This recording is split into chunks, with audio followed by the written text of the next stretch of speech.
And we're live. Hello, everyone, and welcome to the Headway channel, where we can make headway by simply using our heads. Today's guest is Mr. Daryl Brooks, author of the recently released book, 37 Days, The Disenfranchisement of a Philadelphia Poll Worker. In his book, Daryl talks about his youth growing up in the projects of Trenton, New Jersey, his early activism in opposition to drugs, crime, and corruption, and the fallout of pushback against him, including doing time for committing a crime he denies committing to this day. Brooks' meandering journey to find a political identity where he can make a difference has taken him through activism with the Occupy movement, the Green Party, the Tea Party, Ron Paul Republicans, and finally support for Donald Trump.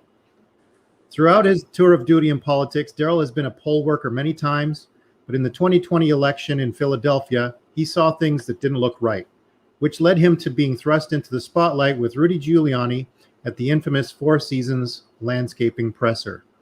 Welcome, Daryl. It's a pleasure to have you on the show. How you doing, Brian? How you doing? I am excited, and I am just so excited and happy to come on your show. It's a great thing. So much material to cover here. Maybe we can sort of start at the beginning. Yeah, sure. Why not? I'm just rearranging my screen here a bit. So tell me a little bit about what I don't know where is the beginning? Where do we start? We talk about your youth growing up in Trenton. Yes, listen, my politics basically I grew up in the inner city, Trenton, and public housing. But my politics, I guess, came from down south, St. Mary's, Georgia, which I talk about in the book. My cousin, Artie Jones, he was always running for county commissioner. And I remember I was 9 years old, coming from Trenton, going to St. Mary's, and working on his campaign, either just holding a sign, and for me, that was exciting. 9-10-year-olds holding a political campaign sign. And my cousin Artie was a Democrat. And, I remember just going with him to the office, me and his son. So it was a wonderful time being involved in politics at 9 or 10-year-old kid from New Jersey, going down to St. Mary's, Georgia. So that's a pretty young start to get involved with politics. What was the type of material that you were mostly engaged with? Was it like what's going to happen at the next kid's science project, or what were kind of the topics that were your talking points? Well, when I was 9 or 10, I'm talking about holding signs, vote for Artie Jones, just holding up signs. That was my introduction into politics. In St. Mary's, Georgia. And so, but I talk about growing up watching PBS. I'm a PBS kid, watching the documentaries on PBS, the Martin Luther King documentaries, the John F. Kennedys, the Robert Kennedys. That was my idol coming up, politics, on a national level, just watching Martin Luther King, always watching the documentaries about Martin Luther King, the John F. Kennedys. Robert Kennedy was my hero coming up as a kid.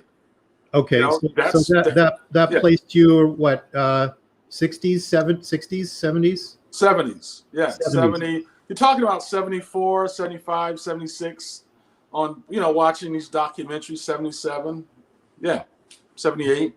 Okay, and I understand you also, I know we had a chat the other day, kind of get a little bit of groundwork for this call.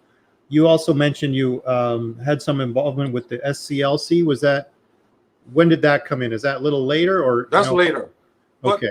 That's later. But one of the things that, when I was 12 years old, I used to go to the library after school every day. And this guy he was a librarian.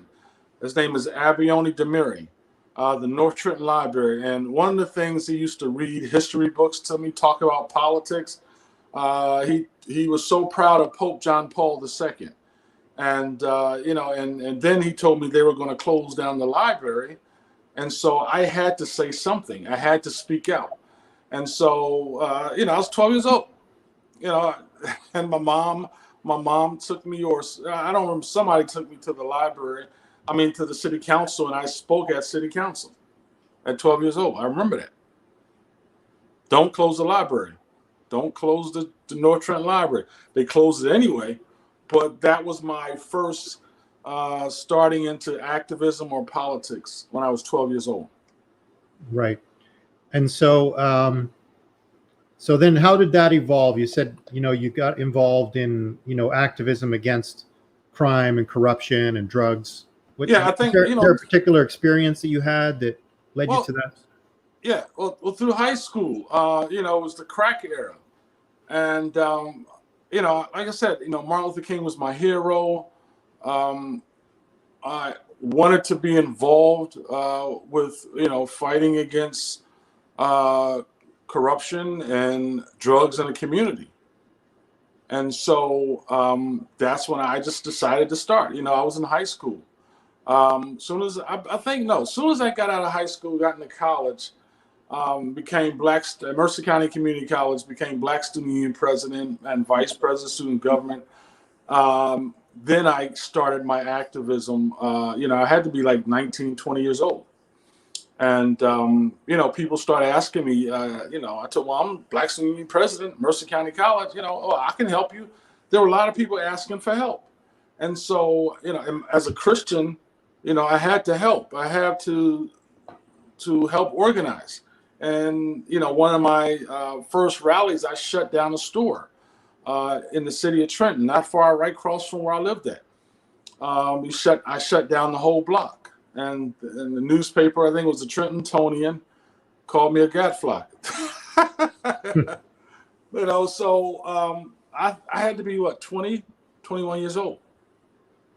So you started getting a little bit of, I guess, you mentioned the other day when we were talking that you started to encounter some pushback from politicians who maybe didn't like what you were up to. They considered you a gadfly, as you say. Yeah. So tell me about that. What kind of pushback did you start to get? A lot of the politicians, when I started to see some serious things that were happening, and when I the mayor, city council, and when I would see them, try to talk to them, talk about different things, they would just push me away. So, you know what you're talking about. It's just, we'll take care of it. And this was basically almost the ending of the crack era.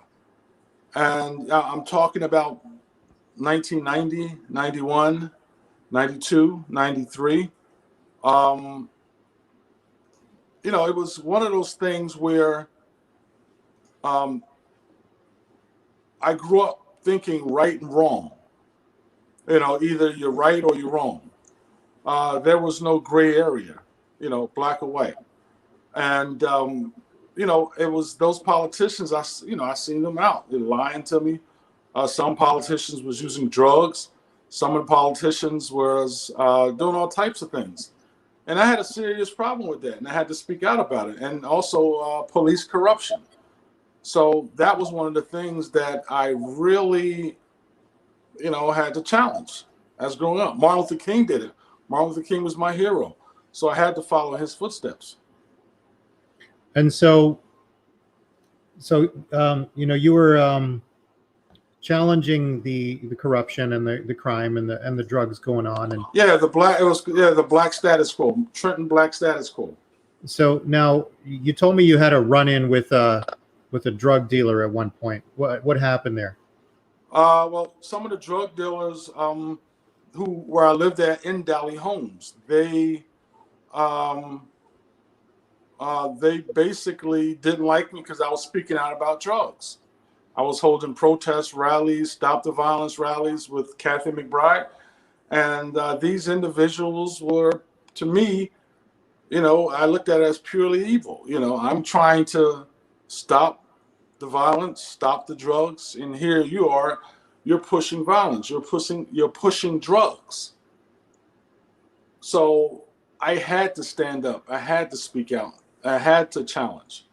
It was only the right thing to do. And was there you said was there an altercation where someone came at you or? Yeah, oh yeah. There were times people tried to attack me, jump me in the hallway. Numerous times came after me. Yeah. Like physically? Physically, yeah, physically. So tell me about that. Listen, there were people that tried to chase me in the hallway. They threatened me. Uh, Numerous occasions they physically tried to hurt me because I was speaking out. I was speaking out about the drugs and the crime and the Right. violence. And so there's an incident that affected your life in a dramatic way. Had to do with the allegations made against you, Mm-hmm. and they had to do with something you said you were on your way to church or something. Maybe I don't want to put words in your mouth. So tell me in your own words what happened there with the criminal charge. Well, I was on my way to church. I was studying to be a pastor. I was going to Philadelphia Biblical University, Philadelphia Bible College at the time. And there were some people that these drug dealers, like I said, they had it in for me. So I came back from work, got my Bible, and headed to Galilee Baptist Church. I was coming from a rehab place because I used to go. A friend of mine, Dexter, he used to work at a drug rehab, and I remember coming from the rehab and going home to pick up my Bible and go to church. So I at the church, leave the church, and I come home, and my mom said that I was, the cops came by, and that I had flashed 2 girls, and I'm like, well, what are you talking about? So I called the cops. The cops came. What happened was they took me over there. Nobody was home, but these 2 little girls. The cops come. One of the cops was Earl Hill and Leon Letts. And Earl Hill, earlier that year before, he was put on trial for abusing a person while he was a police officer. So they go inside the house, come out, they point me out. I'm like, what are you talking about? And these girls were the nieces of these drug dealers that tried to attack me on numerous occasions. And, I went to my house. I couldn't believe it. So I thought it was the end of it. I thought it exactly was the end of it. They'll find, it can't be me. Why would I want to do something like that? I'm on my way to church. I got my Bible. And so, I got angry. I went to city council meeting, got angry with one of the councilmen. He had threatened me, Bill Young. He told me go down to the police station. They want to talk to you. And one of the problems, I should have never went down to the police station by myself, because I actually thought that I had no really dealings understanding law. How to handle going into that type of environment. And, that was my mistake. And next thing you know, I go down there, they arrest me. And it was a big thing in the paper. And, so you went down there on your own. You didn't have a lawyer. No. You had no expectation that you were going to get arrested. You just thought, just going to sort it out on your own. Yeah, because I didn't know, why, I in my mindset, I'm not a flasher. This is foolishness. I go down to City Hall and the police station and handle it. I had no idea they were planning and they plotted. Detective Buddy Law, he's dead now, but he's to me a crooked detective. And at the time, Trenton police had crooked detectives. Corrupted, very corrupt police officers and detectives at that time. You're talking about in the 90s. So, so I'm just trying to find this article. Okay. There was an article that talks about this event or this incident, or maybe this is a little bit later. So eventually you were arrested, you got tried, and you got convicted. Yeah, I got found not guilty and guilty. Not guilty and guilty. So how does that work? They convicted me on, they set up 6 counts. Lewdness, endangerment of the child, and sexual assault. They said I did this. The kid said the person that did this was drinking brandy, and it was a crowded area in front of a mini police station. So wait, so they're saying that you flashed kids in front of a mini police station? Yeah. Wouldn't there have been some cops there or someone who saw it? No cops here. So the idea was the cops, the police officers, and the detectives never did an investigation. They left it all to my lawyer to figure it out. They never it ain't like CSI or Law and Order, where the cops and detectives knock on doors and just to look for things, ask questions. The cops never asked me questions. He admitted in court. He never knocked on doors. He never talked to anybody. So he just took these kids' words of the drug dealers that hated me. These 2 kids said I was drinking brandy, and I pulled down my pants to my ankles and start masturbating in broad daylight, which no one's seen nothing in the place I've been living for, I guess at the time, for over 20 years. No one. Now, were there any other witnesses that saw you in the area? No. Or No. That knew you to be drinking brandy? No. Or any corroborating anything? No, nothing. So no one's seen this but these 2 kids of the nieces of the father, the nieces of the drug dealer family, and the father who was a drug dealer. So that's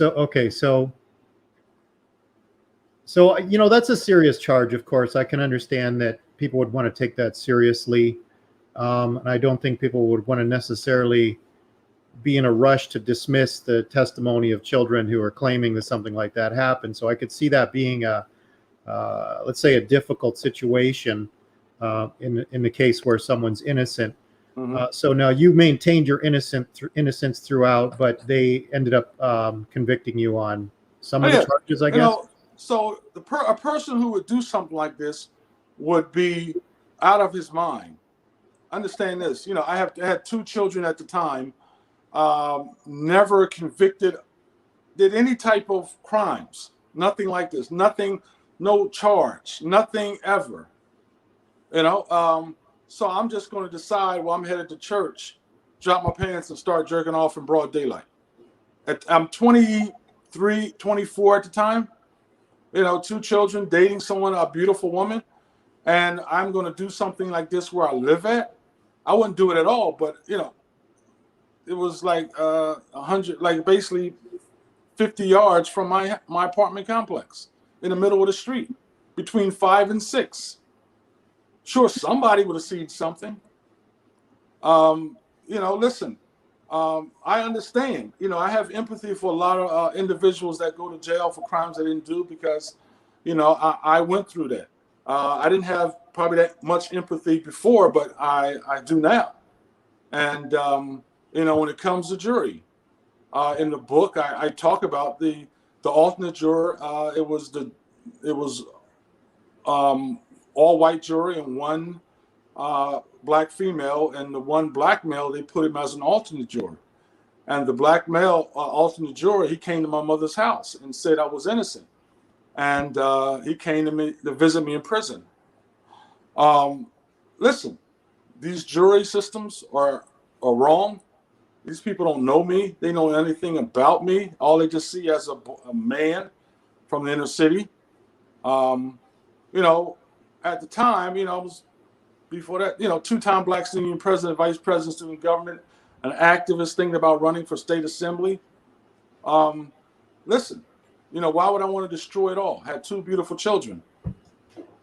That's the sadness of the sickness of the inner city of the city of Trenton. So this ultimately led to you doing some time. Yeah, 3.5 years. 3.5 years. Mm-hmm. So after those that's 3.5 years on the inside, right? Yes. And then after those 3.5 years, you were on parole. Mm-hmm. And how long were you on parole? I was on parole for 12 years, 12, 13 years, 12, killers, 13. People who have shot people, maimed people, did all types of stuff, don't even have parole for 12 years. So I just want to kind of get to this article in the Philly Trib. I'll post it in the link later, or a link in the comments later. So there was something about the parole board. They did something that harmed your legal status because you didn't want to admit that you did it. Yeah, they used to have this. I was going to this counseling, and the counselor would say, "Daryl Brooks, you're going to have to admit it." I said, "Well, I'm not going to admit anything I didn't do." And they threatened me once. So this was after you'd already done time. Yeah. So what? So you really wouldn't have any reason to lie, I guess. If you already did time, it's not like you can get tried for it again. Yeah. And so I wouldn't admit it. And so the second time they locked me up. I mean, this is America. We're in, in the 2000s, what they can do. The parole board can be criminals themselves in New Jersey. Listen, because I wouldn't admit it, you arrest me.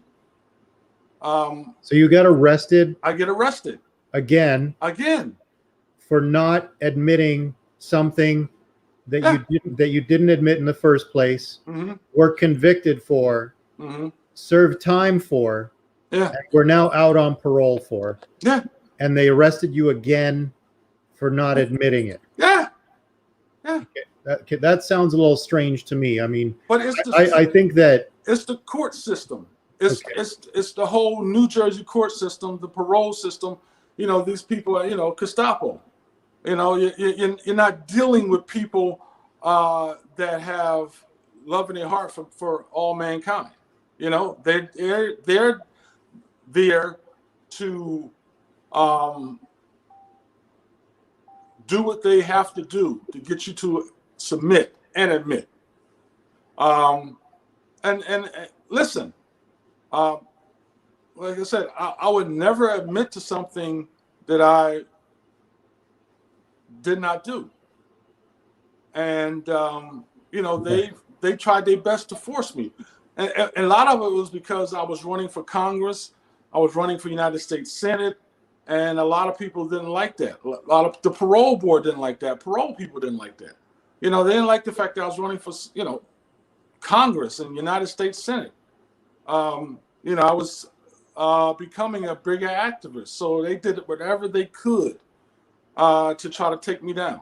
So was this, so you were on parole while running for Congress? Yeah. So I think you mentioned you were the first African American resident from Trenton to run for Congress. For Congress, yes. Congress. And that was in 2004. And then ran for Senate in 2006 and became the first person from Trenton to run for United States Senate. And so what party did you run as? Well, when I was with I think it was 2003 or 4. I think it's 2003 or 4, I ran with the Green Party, which is the biggest mistake of my life. But they were kind of accepting me. I was trying to figure out my whole political life. So you started with the Green Party. Yeah. So that's, I guess you'd say that's kind of, I don't know if you'd say that's left leaning or progressive. I think some of the platform is progressive leaning. Yeah. Okay. Yeah, progressive left. I met some, talked to them, but they turned against me when the media started talking about it was a big thing. He can run, but he can't vote. So that was the that was the big story in that whole election. You know, I made the front pages again. Daryl Brooks will run, but he can't vote. And they claim they had all these ballots, and Daryl Brooks's name was on there. But listen, I got 1,600 votes. You know, I came in fourth place out of 4 candidates, but that was one of the amazing things. So still, first time out, don't necessarily expect to win, I guess. No. So now, you mentioned that you had been involved with a couple of different political groups. So you mentioned the Green Party here. And then you also said that at one point you were involved with you followed the Occupy movement for a while. Was that before the Green Party or after? Oh, before the Green. That was after the Green Party. After the Green Party. So I guess I left the Green Party, got involved with somewhat of the Libertarian movement, met some Libertarians. I don't know how I met them, and then got involved. I think I got involved with the Libertarian when I ran for the United States Senate in 2008. I got with. Then you run for the Senate. Yeah. And that's when I got involved with a guy named Lou Jasikoff. He was head of the Libertarian Party in New Jersey. And he took me and a guy named Jason. He was running as a Libertarian. And I was running as an independent. And, he took us all around the state. We were debating each other. It was pretty good, And after that, I just became a Libertarian because of Lou Jasikoff. Okay. And so how long were you with the Libertarians? Oh, I was with the Libertarian Party for, wow.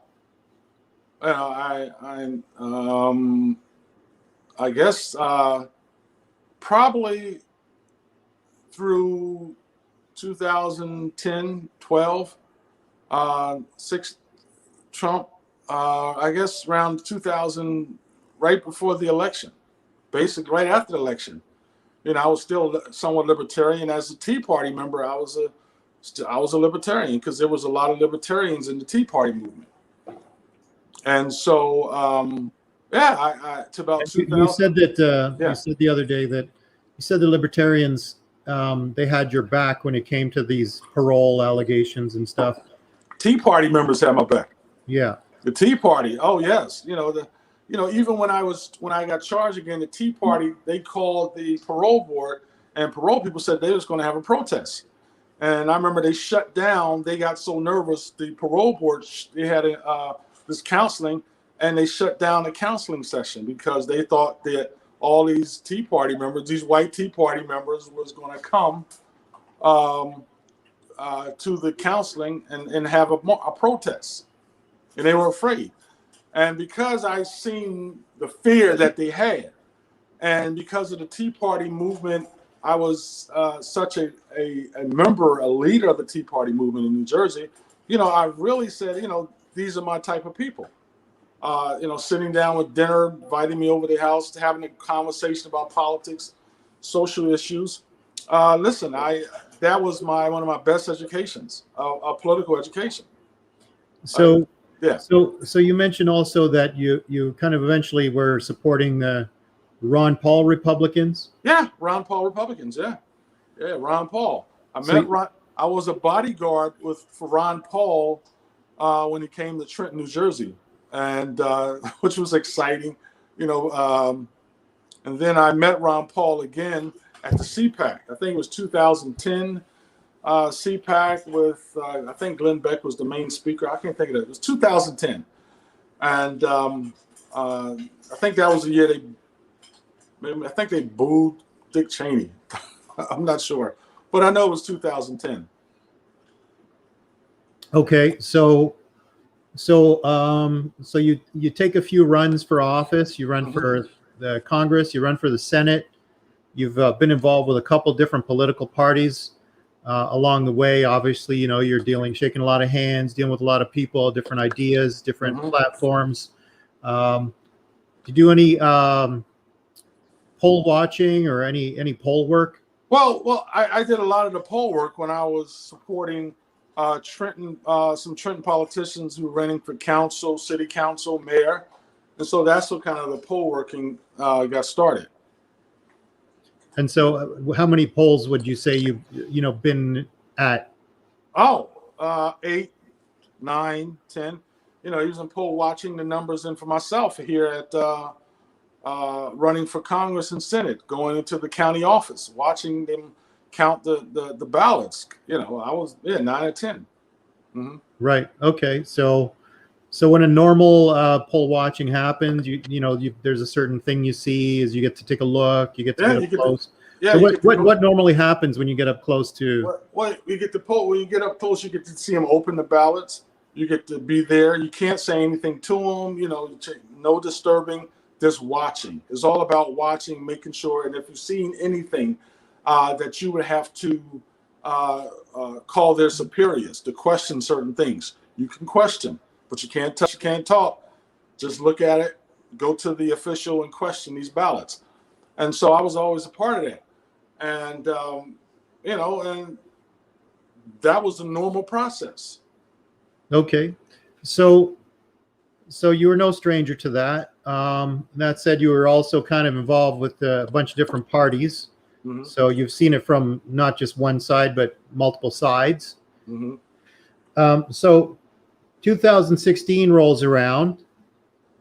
How did you vote? 2016? Yeah. So, when was the election? Okay, 2016. How do I vote? That was Trump, Clinton. Yeah. So I tell this story in the book. I was a Ted Cruz fan. I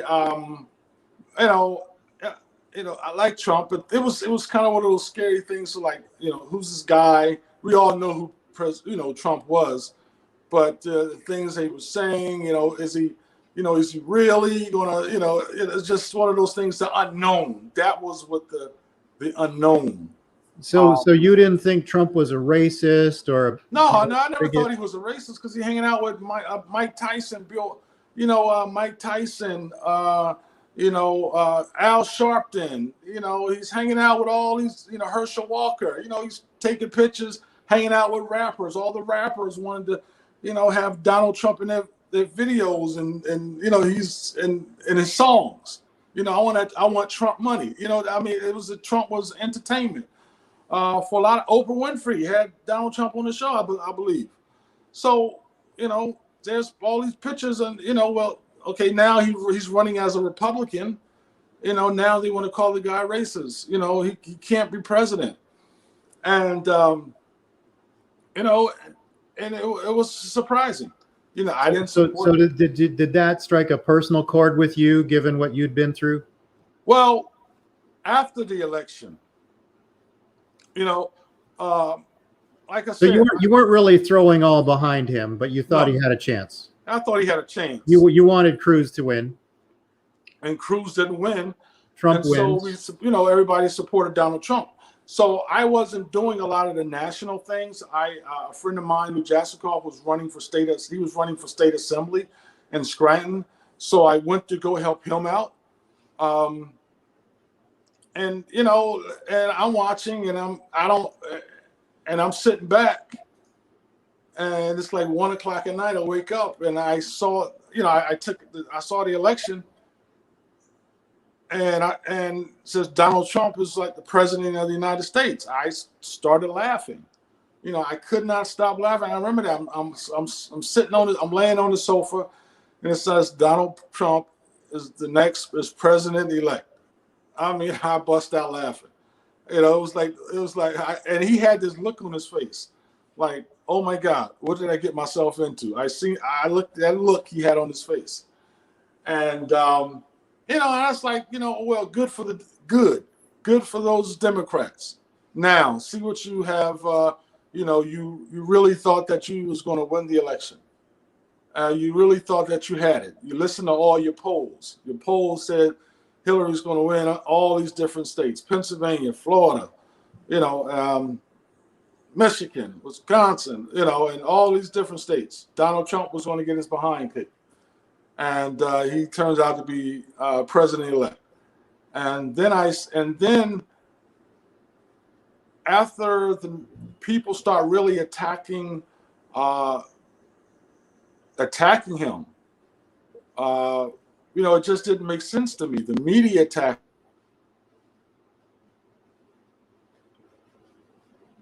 So I think your mic is muted or something there, Daryl. Can you hear me now? I can hear you now, yes. So when they had all those women rallies, condemning him, he's the racist, and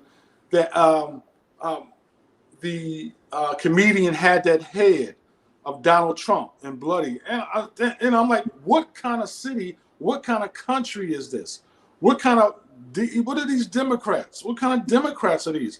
And then I remember I talk about in the book I have here with me, 37 Days. I talk about this woman. I was on a river line, and she says she hopes Donald Trump gets assassinated. And I got nervous. I was sitting next to her. It's like, well, why? He's evil. He's the worst president. I mean, he's only been elected in a week, 2 weeks, and you want to have him assassinated? Like, really? And I asked her, what about his kids? And they said, well, she said she didn't care.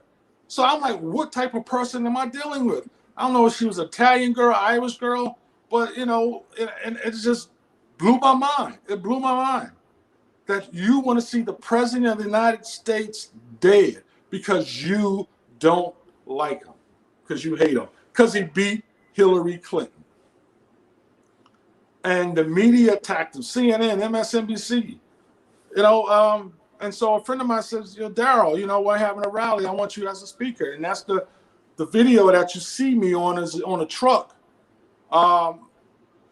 supporting the president. Because after that, I said, I can understand. I have empathy. I understand what President Trump is going through. He wants to make America great again. He wants to do great things for the country. And here, these nuts, just losing their mind. The world is going to end. So when was that video shot? Was that before the election? Was that? No, that's after the election. After the election. After the election. Right. After the election. That was in Middletown, New Jersey. And it was like these has to be some of the most low information voters because they actually believe that he was going to send black people back to Africa, or he was going to strip women of all their rights. It was the craziest things, man. They were saying the craziest things about this president. And I just couldn't he's the worst president in history. He's been elected 3 months. And he's the worst president in history. He's worse than George Bush. He's worse than Carter. He's worse than Clinton. He's worse than Obama and all the things that, wars and droning men, women, and children. My God. Really? It was just sad. It was just sad, to see the type of mindset that these generation have about the president, about politics, about life. So you finally decided you were going to throw in behind Trump. Yeah, behind Trump. And do your political thing. Yeah. I'm going to show a little clip here of you talking to some people. Maybe we can just watch that together. Go ahead.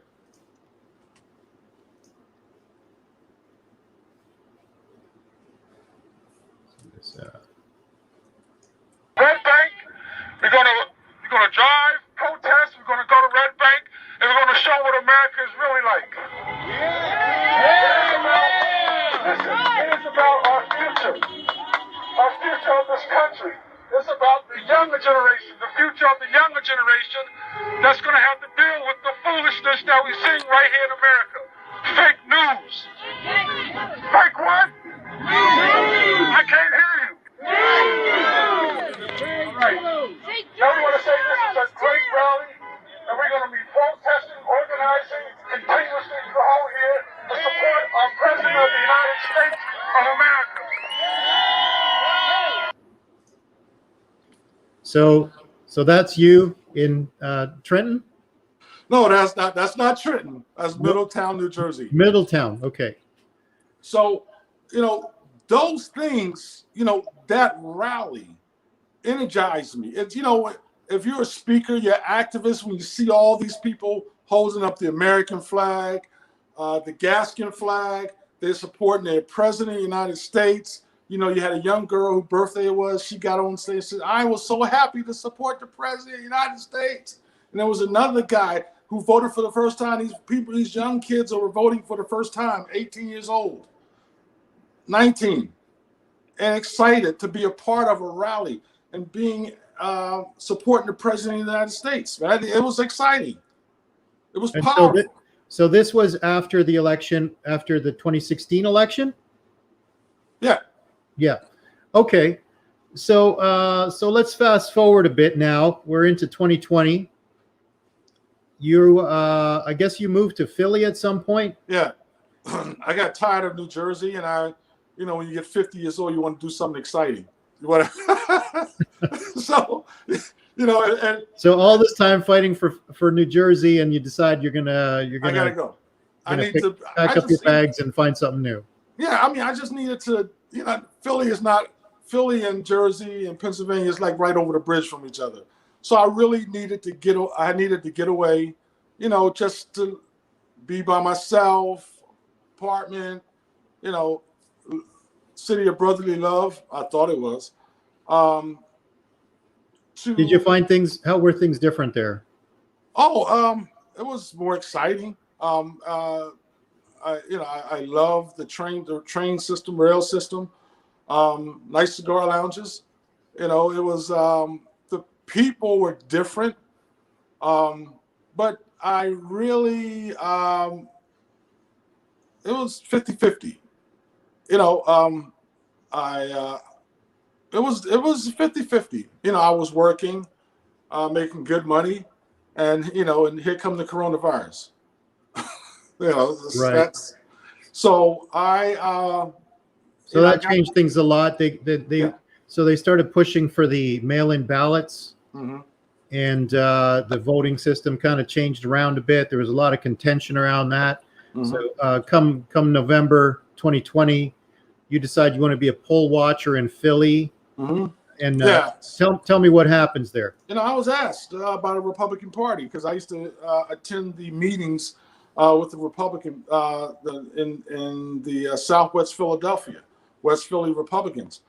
And so they were like, Daryl, we need some poll watchers. I said, sure, I'm happy to. So I go down. I can remember. I go down to the convention center, knock on the door, try to look in. They let me in. My name is in there. And I see the polls. I see we go inside the convention center, and I see them counting the ballots, and they have this gate. And there are other Republicans there. And one of the things that we're like, okay, what's the gate for? Why can't we walk? And next to, we have our mask on. Why can't we walk around, see what is happening? And I think at the time we were like maybe 20 feet away. And we were 20 feet away, but I still could see what was happening. And I seen how individuals were counting the ballots.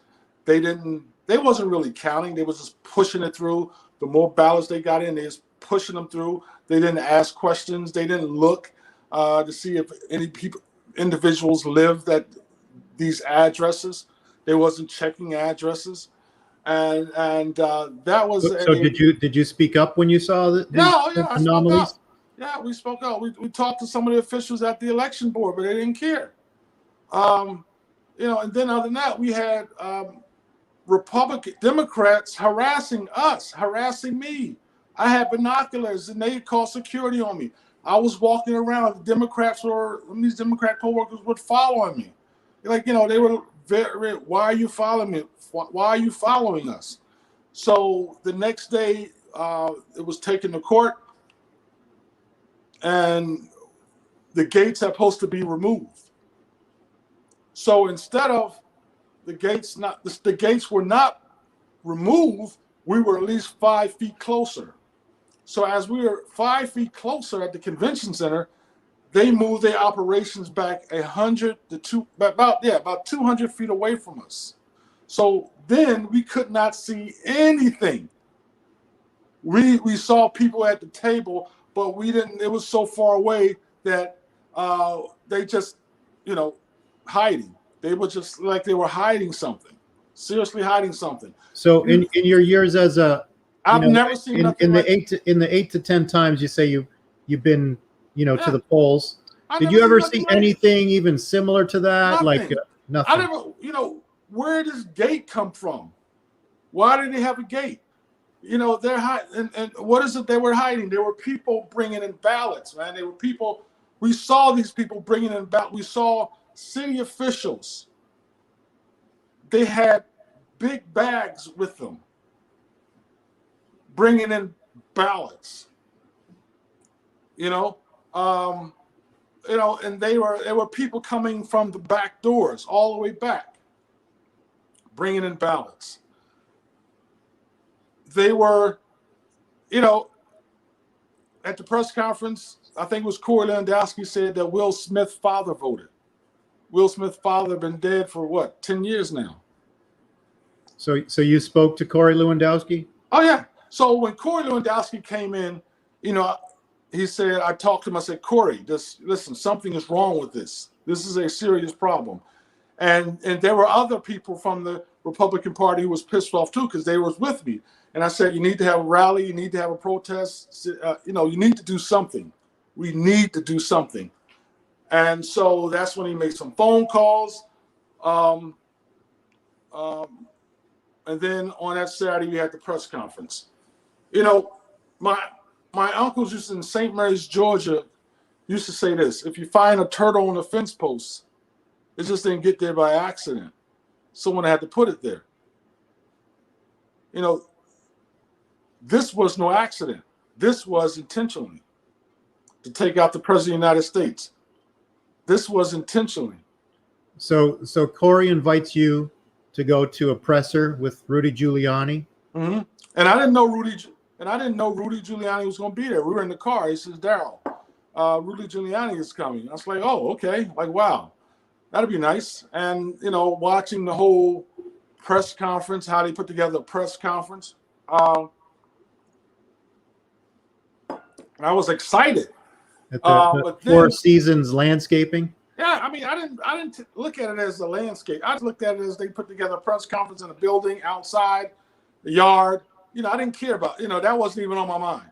There was a lot of media mockery, though. They're saying, it's supposed to be a Four Seasons hotel. Now it's Four Seasons landscaping. They're kind of lampooning the whole thing, right? I didn't know all that. That wasn't one of the things.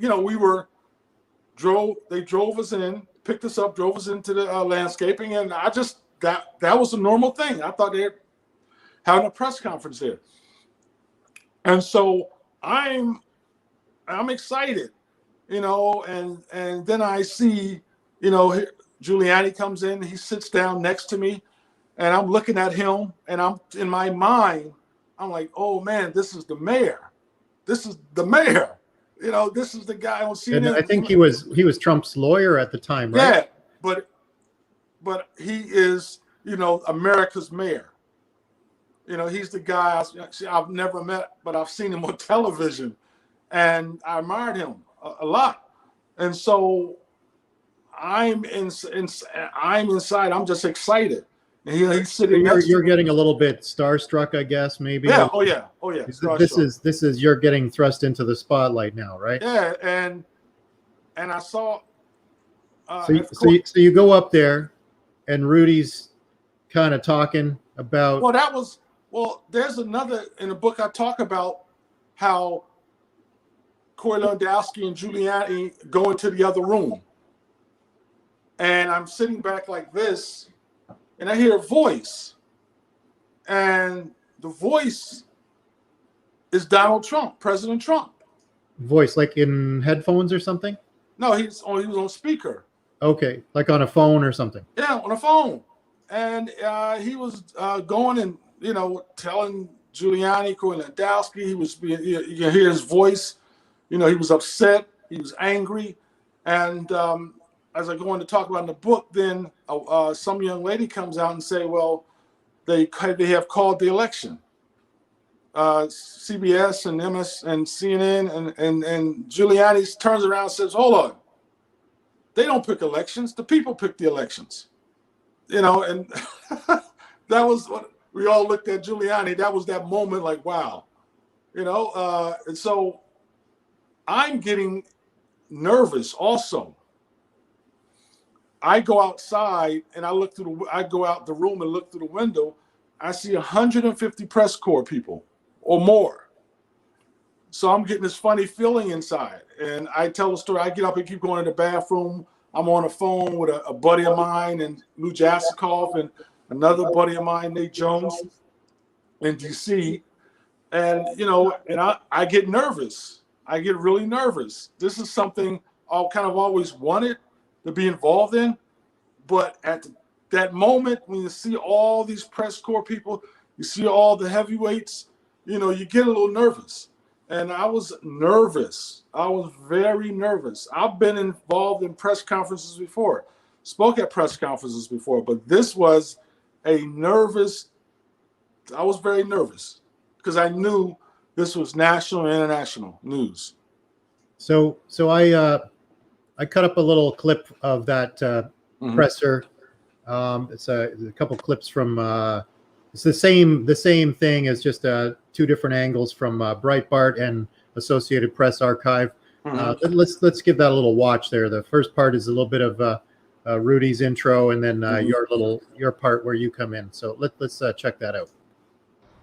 An enormously important contest with a very, very suspect method of voting. There was no security, zero. The people of this city, people of this country have no assurance at all that those ballots were actually cast. They would have to have been almost unanimously cast for Joe Biden in order to catch up. Daryl Brooks, Philadelphia resident, here for about 2 years. I come out here to support our president, and this is one of the reasons why I wanted to be on the go to the poll to watch. A lot of us were excited about the president winning a second term. And a lot of individuals, African Americans in Philadelphia, were, especially men, were talking about the 401k plan and how they were excited because their finances. So when I go to the poll, it was basically they put us at 20 feet away, and they said no cameras, no phones, you cannot take pictures. I was even harassed by some of the Democratic Party poll watchers, and that is also recorded. And then next thing you know, it was 6 feet away, and they still would not allow us to see anything that was happening. We saw people working on the ballots, but we didn't know any names. We didn't see anything. We don't know if people voted twice or 3 times. We didn't know if dead people were voting. But we were there and we were watching, and it's such a shame. This is a democracy, Philadelphia, and they did not allow us to see anything, and was it corrupt or not? But give us opportunity as poll watchers to view all the documents, all the ballots. And listen, you know, we just want a fair election. And we viewed that it was not fair at all. It was not fair to allow us to, you could allow us to look at the ballots, some ballots, but nothing. We were kept away from everything. So that was it. That was the moment. That was the moment. And, you know, let me just say this. You know, I'm in the back, and I'm saying to myself, oh my God. You know, when you see that press there, you're saying to yourself, you know, I'm saying to myself, oh my God. And I'm also saying, please, Giuliani, don't pick me first to speak. I'm saying, do not pick me first, please don't. And then he turns around and says, my friend Daryl Brooks. You're first. And I'm like, and I got this look like, you should think what I'm thinking. And then I didn't want to take the mask off. You know, they're like, take the mask off. And in my mind, I'm saying, for what? You know, it's just like, you know. And then I take my mask off, and I wanted to rip the press. I wanted to, you know, when I speak other places, like you see me when you're on the video, Middletown. That's normally how I get. riled little up, more energetic. energetic. I was not energetic. That was the Daryl Brooks of talk for 2-3 minutes and just leave. Yeah.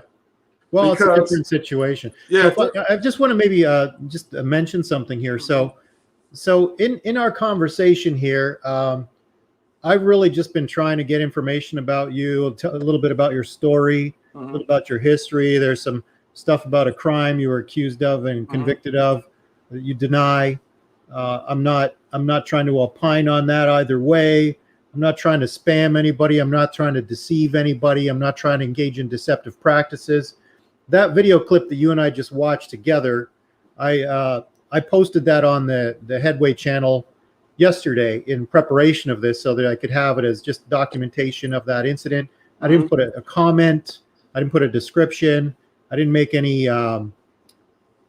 opinion about the truthfulness of the claim. I just said, literally, this is Daryl Brooks at the Four Seasons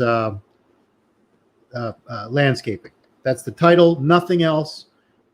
YouTube removed the video and gave me a strike on the Headway channel account. For all I know, they may take this video down for the same reason, but we're not spamming anybody. We're not trying to engage in any deception, anything. The election is done. It's over. This is like a post-mortem. I guess in some states, they're still trying to fight back. Some in Pennsylvania, Arizona, I'm part of the Coalition for Integrity, Election Integrity in Pennsylvania. So I know we're doing some things. And listen, I get angry because we support the president. That means we're terrorists. We've been called terrorists, insurrectionists, liars, evil, all types of things. The press has attacked anyone that has supported the president of the United States. And we're supposed to be in America, democracy. Democracy means the rule of the people. And I always felt that right now the people do not rule because the people are ignorant. So people might be wondering why, this video leading up to the poll watching experience you had in the Giuliani presser. Why did we bother? I guess it's important that we talk about, the crime that you were accused of and convicted of. But people might wonder, well, why talk about that in this context? And the reason that you put it in your book, and the reason I ask you about it, is because after this Giuliani presser, the press attacked me. The press attacked you and discredited your poll watching account on the basis of your criminal record. Yeah. So I think without getting into I don't think that has anything to do with what you saw at the polls, and certainly other people have made similar claims. So so just for the viewers watching, that's sort of part of why we talked about it. It's also in Daryl's book. He goes into it. Sorry. So go ahead. You wanted to say some more. And so it disappointed me that the press know nothing about me, and I was upset because of the Trenton Democratic politicians, the mayor, city council, Bonnie Coleman Watson's aide, James G, Reed Gussiora, Jarrell Blakely, Andrew Bobbitt. These all are Democratic, I guess we call it Democratic bosses in the city of Trenton. And, they all attacked me because I was with Giuliani. Why are you with Giuliani? Why are you supporting the president? Well, this is a democracy. I support who I want to support. And it's crazy how, they were so happy to see the press try to destroy me. But I've dealt with this years ago, so I understand.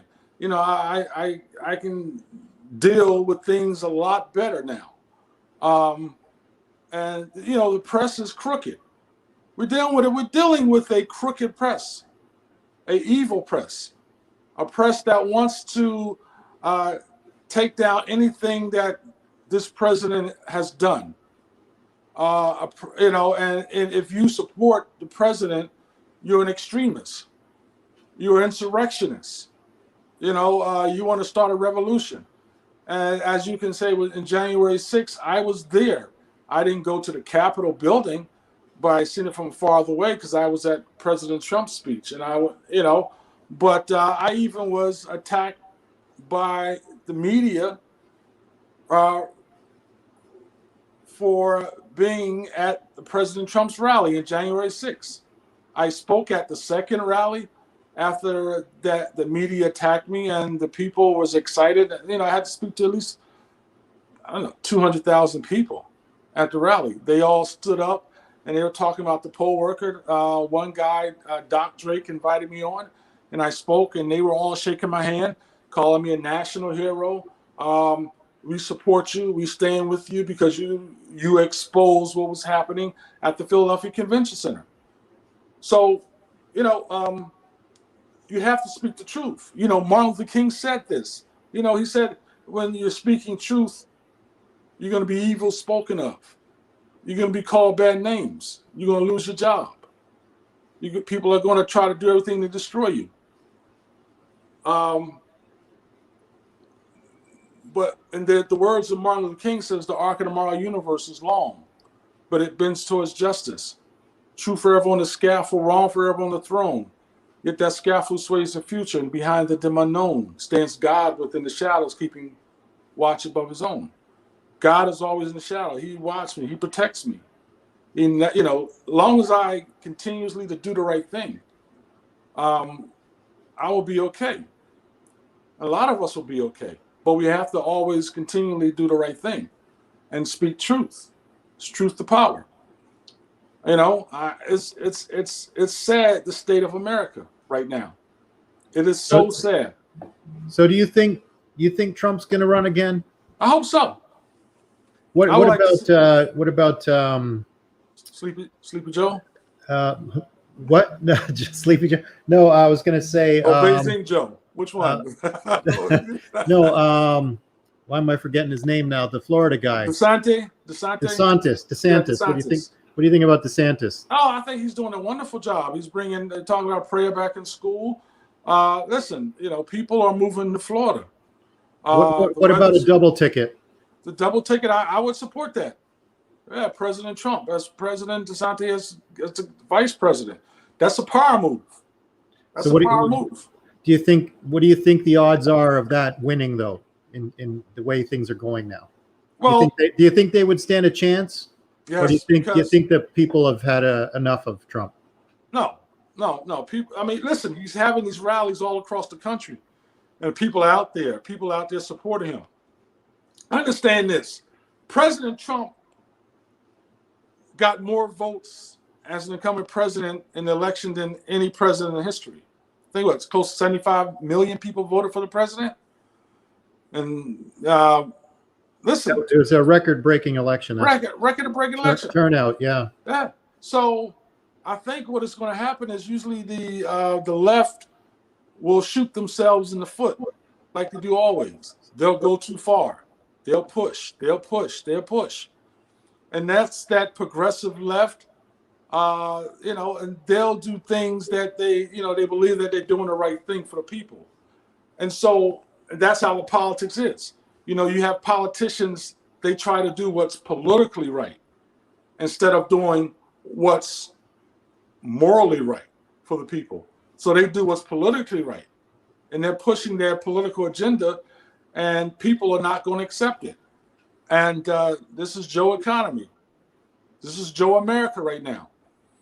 And, you know, listen, if the economy goes bust, it's Joe's economy. If all hell breaks loose around the world in America, it's Joe's presidency. It's, you know, this is Joe's country, Joe Biden's country. But people in America, inner city, suburbs, have to educate themselves. And that's one of the main things I don't see a lot, you know, especially coming from the left in these Democratic areas. And not to say all left, but middle road Democrats, inner city Democrats who are not just left, but they're conservative, but they go to church, but they keep voting for the Democratic Party. Listen, they have to educate themselves. Stop being low information voters. Find out what's happening. You know, how could you keep supporting Democratic Party, let's say in the city of Trenton, Philadelphia, Chicago, Baltimore, when there's all you have right now in are D-rating schools. Your kids are coming out of schools right now functionally illiterate.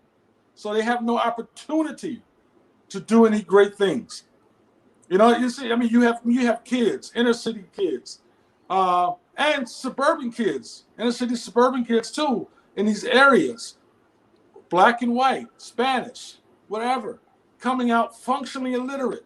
And the only thing they can do is work at Amazon, work at Walmart, work at Target. So what happens when Amazon, Target, Burlington Coat Factory, all these different companies get automated? What types of jobs are these people going to have? These younger generations that have been going to these felon schools for the past 20 years. You know, we're in a serious crisis right now. It sounds to me like, you know, we've talked a little bit about the different parties and the affiliations you've been involved with through your political career. And, you know, you've sort of taken a while to find yourself with the Republican Party. Mm-hmm. I don't know if you'll stay there, or if you'll eventually move on to something else. But no, I'm staying as a Republican. But it does sound to me like, regardless of party, that you are an advocate for people on, you know, people on the in the, not in the street, but, you know, people you know, living in the real world, living their life, trying to get an education, trying to make a life for themselves. I think that's a good thing. Yeah, you need that. We have to have more empathy for these people that are suffering, more people on drugs, committing suicide more than ever before, you know, who are using drugs. What about crime and crime. Defund the police? No defunding the police. That's just the crazy stuff. Black Lives Matter, Antifa. You know, they want to destroy America. I would never say defund the police. Look what's happening in Portland. I mean, come on. You know, look what defunding the police is doing to Portland. People are, a lot of these, you know, it's up, 35-40% in some of these cities where you have police officers are retiring. And then Minneapolis, they had a massive increase in crime and the murder rate. Philadelphia. The numbers are incredible numbers. Sad. And that tells you the state of inner city America. Even in suburbs. I mean, just in Florida, a month ago you had 2 kids that they escaped from a juvenile home, went inside somebody's house, got the shotguns out, and was shooting at the police officers. And these are suburban kids, suburban white kids, 14-year-old girl and a 12-year-old boy. And this is our society. So we have a serious problem in our inner city and suburb, black and white and Spanish kids who are all watching the same thing. And the 2 kids are talking about Grand Theft Auto. They're watching the crazy videos. They're watching the movies. And it's sad. We're in America. Welcome to America, people. Wake up. Daryl, this is sad. It sounds like you got a lot you have that you want to talk about. Yeah. I know you got a call in about 12 minutes with Bob Mercereau. Tom Mesereau. Oh, wow. Sorry, did I say the name wrong? Tom Mesereau. Sorry, what did I say? Michael Bob Jackson. He was Michael Jackson's lawyer, Bill Cosby. There's probably someone named Bob Mercereau that just came to my mind because the name's similar. I apologize for any confusion. So I just want to give you a minute to, if you want to plug your book. Yes. And then we can close with your little speech there, and then you can go and talk to Cosby's lawyer. Yeah, 37 days. You can get it on Amazon right here. Disenfranchisement of a Philadelphia poll worker. Me and Steve Martino. We wrote the book in about 4 weeks. It's 120 pages, great read. Or you can go to Daryl, DARYL Brooks on Facebook. Send me a message, and I'll sign it for you and send it out to you. Listen, it's about speaking the truth. And this book talks about my life and never being afraid, never fearing to speak the truth. Thank you, my brother. All right, Daryl. And on that note, we'll just play this video one more time out to the end.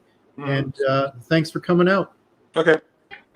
We're gonna drive, protest. We're gonna go to Red Bank, and we're gonna show what America is really like.